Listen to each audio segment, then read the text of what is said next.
Prabha tax உறவுகளுக்கு வணக்கம். வித்தியாசமான முறையில் வேட்புமனு தாக்கல் பண்ணுறது அப்படிங்கிறது அடிக்கடி நடக்கக்கூடிய ஒரு விஷயம்தான். சில கேண்டிடேட்ஸ் என்ன பண்ணுவாங்க அப்படின்னா, செருப்பு மாலை போட்டுட்டு வேட்புமனு தாக்கல் பண்ணுவாங்க. சில பேர் ஜல்லிக்கட்டு காளையை கூட கூப்பிட்டு வருவாங்க.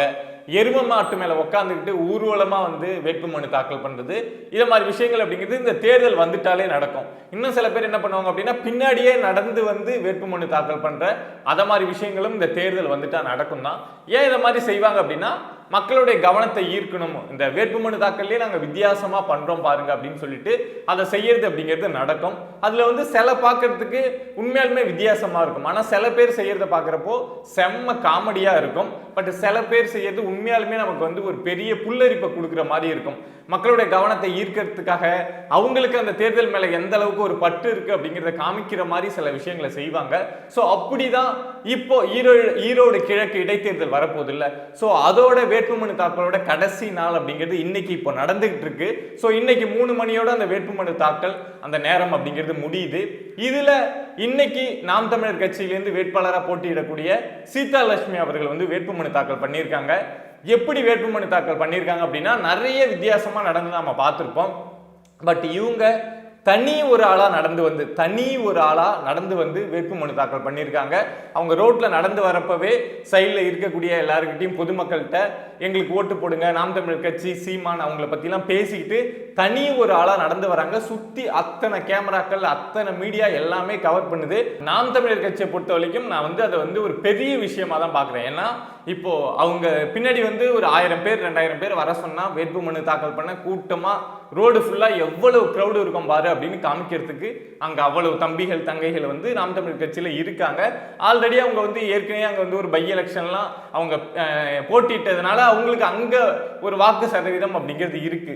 பட் அதெல்லாம் கூப்பிட்டு வராம தனியா நடந்து வராங்கல்ல, அது உண்மையாலுமே எல்லாருடைய கவனத்தையும் ஈர்க்கிற மாதிரி ஒரு விஷயம் தான். ஏன் அப்படின்னா அவங்களுக்கு அங்க எவ்வளவு பிரஷர் இருக்கும் அப்படின்னு தெரியும். மற்ற கட்சிகள் அங்க போட்டியிட்டாங்க அப்படின்னா கூட ஒரு பிரஷர் அப்படிங்கிறது இருக்காது. டிஎம்கே ஒரு ரூலிங் பார்ட்டிக்கு எதிர்த்து நிறைய கட்சி போட்டி போடுறாங்க அப்படின்னா அவங்களுடைய கவனத்துல ஒரு டைவர்ஷன் அப்படிங்கிறது இருக்கும். மற்ற கட்சிகள் மற்ற வேட்பாளர்கள் அவங்க மேல இருக்கும். இப்போ முழுக்க இருக்கக்கூடிய ஒரே விஷயம், நாம் தமிழர் மட்டும்தான் அங்க நிக்கிறாங்க, சீதாலட்சுமி மட்டும்தான் நிக்கிறாங்க. அப்படிங்கிறப்போ பெரிய அழுத்தம் அப்படிங்கிறது இருக்கும்.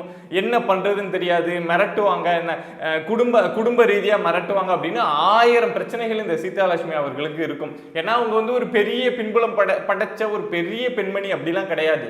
பெரிய பெண்மணினா நான் பணபலம் அதை மாதிரி சொல்றேன். பட் மன ரீதியா ஒரு இரும்பு பெண்மணி அப்படின்னு தான் நாம் தமிழர்ல இருக்கக்கூடிய நபர்கள் அவங்கள்ட்ட விசாரிக்கிறப்போ அவங்கள பத்தி சொல்றாங்க. ஸோ நாம் தமிழர் கட்சி தொடங்கிறதுக்கு முன்னாடி இருந்தே தமிழ் தேசியம் பேசிக்கிட்டு தமிழ் தேசியத்து மேல ரொம்ப பற்றா இருந்த ஒரு நபர் தான் இந்த சீதாலட்சுமி அப்படின்னு சொல்றாங்க. அவங்க இன்னைக்கு தனி ஆளா நடந்து போய் இந்த வேட்புமனு தாக்கல் பண்ணியிருக்காங்க. ஸோ அடுத்து களம் எப்படி இருக்க போகுது அப்படிங்கிறது தான் அடுத்தடுத்து நாளில் நம்ம பார்க்க போற சேலஞ்சஸ். அப்படின்னா இதுல நாம் தமிழருக்கு இருக்கக்கூடிய இன்னொரு பெரிய விஷயம் என்ன அப்படின்னா, இன்னைக்கு தேதி 17, 20ஆம் தேதி அந்த வேட்பாளர் யார், எந்தெந்த கட்சியிலேருந்து எந்த வேட்பாளர் அந்த இப்போ மனு தாக்கல் பண்றாங்கல்ல, அதெல்லாம் உறுதி செய்யப்பட்டு 20ஆம் தேதி தான் ஃபைனலைஸ் பண்ணுவாங்க எந்தெந்த வேட்பாளர் எந்த சின்னத்துல போட்டியிடுறாங்க அப்படின்னு. ஸோ நாம் தமிழர் எந்த சின்னத்துல போட்டியிட போறாங்க அப்படிங்கிறது தான் இப்போ நாம் தமிழருக்கு இருக்கக்கூடிய ஒரு பெரிய சேலஞ்ச். இதுக்கு முன்னாடி நிறைய சின்னத்துல போட்டிட்டு இருக்காங்க. இரட்டை மெழுகுவத்தில போட்டிட்டாங்க, அடுத்து பார்த்தோம் கரும்பு விவசாயில போட்டிட்டாங்க, லாஸ்டா பார்த்தோம் அப்படின்னா மைக் சின்னத்துல போட்டிட்டாங்க. பட் அதெல்லாம் பாஸ்ட். ஆனா இப்போ நாம் தமிழர் ஒரு அங்கீகரிக்கப்பட்ட கட்சியா மாறி இருக்காங்க. 8.2% ஓட்டு வாங்கி 2024 பார்லிமெண்ட் எலெக்ஷனுக்கு அப்புறம் ஒரு அங்கீகரிக்கப்பட்ட கட்சியா மாறி இருக்காங்க. அப்படிங்கிறப்போ இப்போ என்ன சின்னத்தை நாம் தமிழர் தேர்ந்தெடுக்க போறாங்க, என்ன சின்னம் அவங்களுக்கு கிடைக்க போகுது அப்படிங்கிறது ரொம்பவே முக்கியமான விஷயம். ஏன் அப்படின்னா இதுக்கு முன்னாடியே அவங்களுக்கு ஒரு சின்னம் கிடைக்குது அப்படின்னா அவங்களுடைய சின்னத்தை அடுத்த தேர்தலில் எலெக்ஷன் கமிஷன் நினைச்சா மாத்திர முடியும். பட் இப்போ மாற்ற முடியாது. ஏன்னா அங்கீகரிக்கப்பட்ட கட்சியா மாறிட்டாங்க. நாம் தமிழர் அவங்களுக்கு வேணுங்கிற சின்னத்தை இந்த தேர்தலில் கேட்டு வாங்கிட்டாங்க அப்படின்னா அடுத்த எலெக்ஷன்லயும் நாம் தமிழர் இந்த சின்னம் தான் எங்களுக்கு வேணும் அப்படின்னு நினைச்சாங்கன்னா இதே சின்னத்தை கேரி பண்ணி அடுத்த எலெக்ஷன்லயும் அவங்க பயன்படுத்த முடியும். வேற யாருக்கும் எலெக்ஷன் கமிஷன் இந்த சின்னத்தை தூக்கி கொடுத்துட மாட்டாங்க. ஸோ அப்படிங்கிறப்போ இப்போ என்ன சின்னத்தை பயன்படுத்த போறாங்க அப்படிங்கிறது முக்கியம். என்னென்ன சின்னத்தை கேட்டிருக்காங்க அப்படிங்கிற சில செய்தியும் வருது. இவங்க ஆல்ரெடி பயன்படுத்திட்டு இருந்த கரும்பு விவசாய சின்னம் இருக்குல்ல, ஸோ அந்த சின்னத்தை நாம் தமிழர் தரப்புல இருந்து ரொம்ப ஆழமா கேட்டுட்டு இருக்காங்க.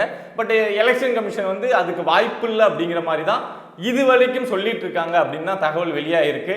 அடுத்து பார்த்தோம் அப்படின்னா புலிச்சின்னம் வந்து இதுக்கு முன்னாடி கரும்பு விவசாய சின்னத்துக்கு முன்னாடியிலிருந்தே சீமான் அவர்கள் வந்து புலிச்சின்னம் வேணும் அப்படின்னு பிரஸ் மீட்ல சொல்றது, பல இடங்கள்ல சொல்றது அப்படிங்கிறது நடந்துட்டு தான் இருக்கு. ஸோ புலிச்சின்னத்தையும் கேட்டிருக்காங்களாம். பட் புலிச்சின்னம் கிடைக்கிறதுக்கான வாய்ப்பு அப்படிங்கிறதும் கிடையாது.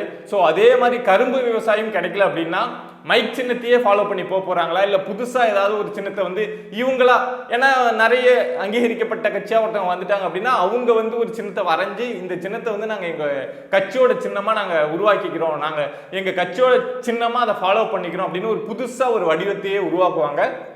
அப்படி வந்ததுதான் உதயசூரியன், அத மாதிரி சின்னங்கள் எல்லாமே. ஸோ அப்படி புதுசா ஏதாவது ஒரு சின்னத்தை உருவாக்கி ஒரு புது அடையாளத்தை நாம் தமிழர் உருவாக்க போறாங்களா, இல்ல அவங்களுக்கு என்ன சின்னம் கிடைக்க போகுது அப்படிங்கிறது ஒரு பெரிய கேள்வி. அதுக்கான விடை அப்படிங்கிறது 20ஆம் தேதி கிடைச்சிடும். வேட்பாளர் அவங்க என்ன சின்னத்துல போட்டி போடுறாங்க அப்படிங்கிற விஷயம் எலெக்ஷன் கமிஷனால 20ஆம் தேதி அறிவிக்கப்படும். அடுத்து இந்த தேர்தலில் இருக்கக்கூடிய பெரிய விஷயம் என்ன அப்படின்னா, நாம் தமிழருக்கு பாசிட்டிவா அமைஞ்சிருக்க விஷயம். சில டைம் வந்து ஒருத்தவங்க வந்து ரொம்ப ஹார்ட் ஒர்க் பண்ணி போட்டு சில பர்சன்டேஜ் ஆஃப் அந்த ஓட்டு அப்படிங்கிறத வாங்குவாங்க. பட் இங்க சில டைம்ல வந்து அந்த சூழலை, அந்த களமே வந்து சில பேருக்கு சாதகமா இருக்கும். இங்க நாம் தமிழருக்கு களம் வந்து ஓரளவுக்கு சாதகமா அமைஞ்சிருக்க மாதிரி தான் அங்க நடந்திருக்க விஷயங்கள் எல்லாமே இருக்கு. ஏன் அப்படின்னா ஏடிஎம்கே இங்க வந்து போட்டி போடல, பிஜேபி போட்டி போடல, பிஎம்கே போட்டி போடல, டிஎம்டிகே போட்டி போடல. அப்படிங்கிறப்போ மற்ற யாருமே போட்டி போடல. அப்படிங்கிறப்போ இங்க நாம் தமிழர் மட்டும் போட்டி போடுறதுனால களம் வந்து டிஎம்கே பெரிய கட்சி, ரூலிங் பார்ட்டி, நிறைய ஓட்டு சதவீதம் வச்சிருக்காங்க, எல்லாம் ஓகே தான். பட் வெர்சஸ் அப்படின்னு வரப்போ இங்க ஏடிஎம்கே கிடையாது, வேற யாருமே கிடையாது. அப்படிங்கிறப்போ நாம் தமிழர் வெர்சஸ் டிஎம்கே அப்படின்னு களம் மாறி இருக்கு. அப்படி பார்த்தோம் அப்படின்னா இதுக்கு முன்னாடி 2023 பிப்ரவரி மாசம் இதே ஈரோடு கிழக்கு தொகுதியில வந்து பை எலெக்ஷன் அப்படிங்கிறது நடந்தது. அப்போ ஏடிஎம்கேவிலேருந்து போட்டி போட்ட தென்னரசு அவர்களுக்கு 44,000 ஓட்டு கிடைச்சது. ஸோ அந்த 44,000 ஓட்டு இருக்கு. இது போக டிஎம்டிகே போட்டி போட்டாங்க 2023 பிப்ரவரியில் நடந்த பை எலெக்ஷன்ல இதே தொகுதியில. ஸோ அந்த ஓட்டு எங்க போகுது? அதே மாதிரி அந்த தொகுதியில நாம் தமிழருக்குன்னு ஒரு ஓட்டு இருக்கும்ல, அவங்க 21 எலெக்ஷன்லயும் அங்க நின்றுருக்காங்க, 23லயும் நின்றுருக்காங்க, அங்க ஒரு ஓட்டு சதவீதம் வாங்கி வச்சிருக்காங்கல்ல. ஸோ அந்த ஓட்டுலாம் சேர்றப்போ நாம் தமிழரோட இந்த வாக்கு சதவீதம் அப்படிங்கிறது ஈரோடு கிழக்குல வந்து ரொம்ப அதிகமாவதற்கான ஒரு வாய்ப்பு அப்படிங்கிறது இங்க பாக்குறப்போ அதிகமாக தான் தெரியுது. அதே மாதிரி இன்னொரு விஷயம் என்ன அப்படின்னா, இங்க இந்த ஈரோடு கிழக்கு தொகுதியில இதுவரைக்கும் டிஎம்கேவில் நின்னது பார்த்தோம் அப்படின்னா காங்கிரஸ், அவங்களுடைய கூட்டணி கட்சியான காங்கிரஸுக்கு தான் சீட்டு கொடுத்துட்டு இருந்தாங்க, காங்கிரஸ் தான் நின்றுட்டு இருந்தாங்க. பட் ஃபர்ஸ்ட் டைம் இப்போ மாத்திட்டு இப்போ டிஎம்கே வந்து நாங்களே நிக்கிறோம் அப்படின்னு சொல்லிட்டு தான் விசி சந்திரகுமாருக்கு இந்த எம்எல்ஏ சீட் இப்போ எலெக்ஷன்ல நிக்கிறதுக்கு அந்த வாய்ப்பு அப்படிங்கிறத கொடுத்துருக்காங்க. ஸோ இதுல அங்க இருக்கக்கூடிய தொகுதி மக்கள், அங்க இருக்கக்கூடிய டிஎம்டிகே தொண்டர்களுக்கு ஒரு பெரிய கோபம் அப்படிங்கிறது இருக்கும். இந்த விசி சந்திரகுமார் யார் அப்படின்னு பார்த்தோம்னா 2011 2016 வரைக்கும் டிஎம்டிகே அந்த கட்சியிலிருந்து அங்க இதே தொகுதியில எம்எல்ஏவா இருந்த நபர். விஜயகாந்துக்கு ஒரு விசுவாசமா ஒரு பெரிய நம்பிக்கைக்குரிய ஒரு நபரா இருந்தவர் தான் இந்த விசி சந்திரகுமார். அந்த டிஎம்டிகே கட்சியில இருந்து தான் 2011 16 வரைக்கும் அந்த தொகுதியில எம்எல்ஏவா இருந்தார். 16ல கட்சிக்குள்ள பிரச்சனை, விஜயகாந்த் வந்து சில முடிவுகளை எடுக்கிறாங்க, அது இவருக்கு பிடிக்கல அப்படின்னு சொல்லிட்டு டிஎம்கேவுக்கு இவர் மாறுறார். ஸோ அதுக்கப்புறம் ஒரு நீண்ட காலம் கழிச்சு இப்போ இவருக்கு வந்து அதே தொகுதியில இந்த வாய்ப்பு அப்படிங்கிறது கொடுக்கப்படுது. அப்படிங்கிறப்போ அங்க இருக்கக்கூடிய டிஎம்டிகே தொண்டர்கள் இருப்பாங்கல்ல, ஒரு பெரிய தொண்டர் கூட்டம் அங்க இருந்ததுனால தானே 2011 அவங்களால ஜெயிக்க முடிஞ்சது. ஸோ அந்த தொண்டர்களுடைய ஓட்டு எங்க போகும்? ஒருவேளை அவங்களுக்கு டிஎம்கேவே பிடிச்சிருந்தாலும் பிடிச்ச நபர்களே நிறைய இருந்தா கூட, பட் இந்த கேண்டிடேட்டை பிடிக்காத நபர்கள் அப்படின்னு நிறைய பேர் இருப்பாங்கல்ல. ஸோ அவங்க யாருக்கு ஓட்டு போட போறாங்க? ஏடிஎம்கே ஓட்டர்ஸ் யாருக்கு ஓட்டு போட போறாங்க? டிஎம்டிகே ஓட்டர்ஸ் யாருக்கு ஓட்டு போட போறாங்க? டிஎம்கேவே பிடிச்சிருந்தாலும் எங்களுக்கு இந்த விசி சந்திரகுமாரை பிடிக்காது அப்படிங்கிற நபர் இருக்காங்கல்ல, அவங்க யாருக்கு ஓட்டு போட போறாங்க? இதை தாண்டி நாம் தமிழர் தம்பிகள் தங்கைகள் வந்து அங்க ஒரு உழைப்பை கொட்டுவாங்கல்ல களத்துல வந்து.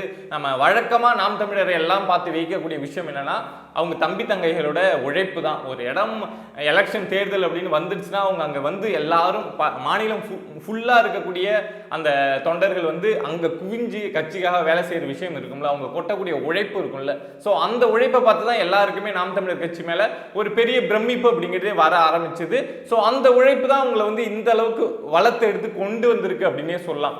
ஸோ அந்த உழைப்பு இருக்குல்ல, மற்ற ஃபேக்டர்ஸ்லாம் இருந்தாலுமே உங்களோட உழைப்பு அதெல்லாம் சேர்ந்து வரப்போ எதை மாதிரியான ஒரு குரோத்தை வந்து இந்த ஈரோடு கிழக்கு நாம் தமிழருக்கு கொடுக்க போகுது அப்படிங்கிறது எல்லாருக்குமே ஒரு பெரிய எதிர்பார்ப்பு தான். ஸோ இந்த களம் அடுத்தடுத்து என்ன நடக்குது, சீமான் அவர்கள் வந்து ஈரோடு கிழக்குக்கு வந்தால் நாங்கள் வந்து பிரச்சாரம் பண்ணவே விட மாட்டோம், சீமானை தடுத்து நிறுத்திடுவோம் அப்படின்லாம் அங்கே வந்து பெரிய பேச்சுகள் போயிட்டு இருக்கு. காங்கிரஸ் தரப்புலேருந்து ரொம்ப கோபமாக இருக்காங்க. ஏன்னா பெரியாரை பற்றி சீமான் அவர்கள் வந்து கடந்த ஒரு 15-20 நாளாக பண்ணக்கூடிய பிரச்சாரம் அப்படிங்கிறது நீங்கள் பார்த்துக்கிட்டே இருப்பீங்க. ஈரோடு கிழக்கு, ஈரோடு பகுதியை வந்து பெரியார் மண் அப்படின்னு சொல்லக்கூடிய இடம். ஸோ அங்கே சீமான் வந்து பிரச்சாரம் பண்ணவே முடியாது, அவர் பெரியாரை பற்றி தப்பாக பேசிட்டாரு, வந்தார் அப்படின்னா பிரச்சனை தான் அப்படிங்கிற அளவுக்கு அங்கே இருக்கக்கூடிய காங்கிரஸ் தொண்டர்கள் இருந்துட்டு இருக்காங்க. ஸோ சீமான் அவர்கள் என்ன பண்ணாலும் அங்கே போய் பிரச்சாரம் தான் பண்ண போகிறாங்க அப்படின்னு தெரியும். யார் தடுத்தாலும் அது நிற்க போகிறது இல்லை அப்படிங்கிறதும் தெரியும். ஸோ களம் இன்னைக்கு வேட்புமனு தாக்கல் முடிஞ்சதுக்கு அப்புறம் இன்னும் ஒரு 2 நாளுக்குள்ள கண்டிப்பா அங்க சூடு பிடிக்கும். ஸோ அடுத்தடுத்து அந்த ஈரோடு கிழக்கு இந்த இடைத்தேர்தல் அந்த களத்துக்குள்ள என்ன நடக்குது அப்படின்னு அடுத்தடுத்த வீடியோவில் பேசுவோம். இதை மாதிரி விஷயங்கள் நம்ம சமூகத்தில் நம்மளை சுற்றி நடக்கக்கூடிய விஷயங்களை நீங்கள் தெரிஞ்சுக்கணும் அப்படின்னு நினச்சிங்கன்னா பிரபா டாக்ஸ் சேனலை சப்ஸ்கிரைப் பண்ணி சப்போர்ட் பண்ணுங்கள்.